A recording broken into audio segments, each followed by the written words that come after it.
医药店不愿意公开的一个散结王牌药肺结节传清灵，不咳嗽不气喘。许多人对肺结节存在错误的认识，总认为体检发现了肺结节，下一步就是肺癌，自己的生命即将走到了终点。95%的情况下，肺结节为良性结节，只要不存在以下5种情况中的其中一种，就无需过于担忧，可以通过食疗来慢慢调节。1.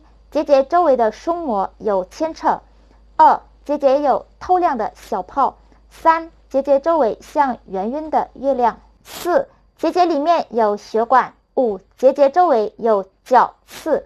食疗的方法有2个方面：一、保持清淡的饮食习惯，丰富饮食的种类，均衡营养。2. 补充可以养肺散结的膳食营养，例如费卡伦。